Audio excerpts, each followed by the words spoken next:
Here we go. Act 5. Everything has been leading to this point. Now, we know that in a tragedy, Act 5 is when everything is going to be resolved. And we have all of the unanswered questions ready to go, right?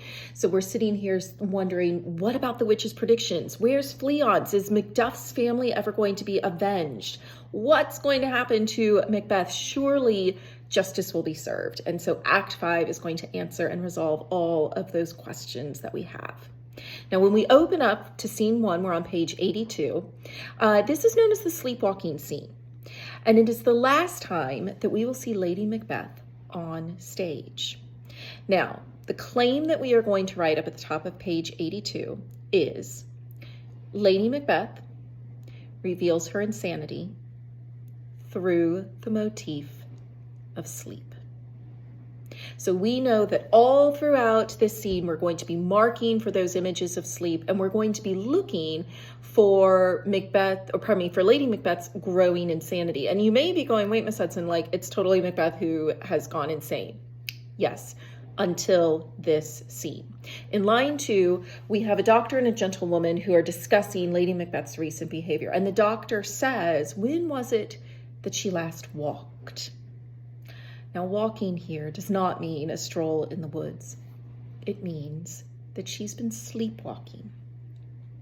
Now, sleepwalking, some of you may be sleepwalkers, maybe some of you are sleep talkers, but sleepwalking is oftentimes associated with a mind that is unable to rest, a mind that's consumed with other thoughts, and certainly that's what we are going to see here. The gentlewoman, kind of a maid, a servant to Lady Macbeth, says since His Majesty last went into the field. She tells about what she's seen Lady Macbeth do. Starting in line 4, she says, I have seen her rise from her bed, throw upon her nightgown, unlock her closet, take forth paper, write upon it, read it, afterwards seal it, and again return to bed, yet all in a most fast sleep. Now we have to begin to wonder, what is it that Lady Macbeth is writing when she is writing on those pieces of paper? And I think it's pretty clear that she's writing some sort of confession, right? Some sort of reveal of the secrets that she is carrying within her. Now, in line 16, our stage directions tell us that Lady Macbeth enters, and she enters holding a candle. Okay, the darkness is too much for Lady Macbeth. She says that she must be constantly surrounded by light. And as we turn over to page 84, we're told that she's rubbing her hands. The gentlewoman says that it is an custom with her, that she's seen her do it for a quarter of an hour. What is it that Lady Macbeth is trying to do in her subconscious? Wash the blood from her hands. Remember, all the way back in Act 2, Scene 2, she tells Macbeth, my hands are of your color, but I shame to wear a heart so white. Well, now we see Lady Macbeth attempting to rid herself of the guilt and the blood that are on her hands. She says, in line 31, one of the more famous lines from Macbeth, from the scene specifically, out damned spot. Out, I say, she can't rid herself, not only of the guilt, not only of the sin, but she can't rid herself from the blood that she sees still staining her hands. And it's at this point that her mind begins to unravel, and she begins to confess to the many crimes that she and her husband have committed. She says, yet who would have thought the old man to have had so much blood in him? Line 35. And of course, the old man there references Duncan. The doctor is shocked and says, do you mark that? And Lady Macbeth continues, completely unknowing that people are watching her. And she then says, the Thane of Fife had a wife. Where is she now? Referencing, of course, the massacre that has just taken place at Macduff's castle and the murder of his entire family. Then she begins to seemingly talk to Macbeth. No more of that, my lord, no more of that.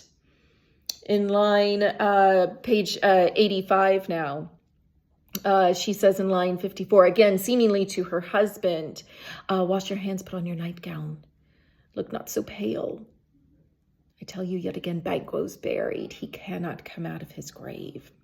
So she's alluded there to the three major crimes that they've committed: the murder of Duncan, the massacre at Macduff's Castle, and of course, the murder of Banquo. Now, the irony here, of course, is that the entire time the audience assumes that it will be Macbeth who won't be able to control his thoughts, his mind, and that he will be the one who will reveal all of their secrets. But instead, it's Lady Macbeth.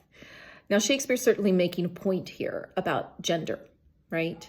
At the very beginning of the play, Lady Macbeth was in control. She was the one who was aggressive and powerful and calling the shots. And Shakespeare's certainly using this scene kind of as a warning to his audience. See what happens when you give women power. See what happens when you allow women to be an equal in your marriage. Their mind is not strong enough for it. This is what happens. A mental collapse that ends in insanity. So Shakespeare's certainly making some really interesting statements about gender and about a woman's place within a marriage within this scene as well. As Lady Macbeth leaves the scene, saying, "To bed, to bed, to bed, to bed," she says, "What's done cannot be undone," which is a really interesting mirroring of her line back from Act 3, Scene 2, where she says, "What's done is done." Now she seems to express regret. We can't undo what we've done, even though she might want to. And that is the end of Scene 1. So jump over right now into Schoology, watch this scene. Judi Dench does a great job with it, and then we'll get back together for Scene 2.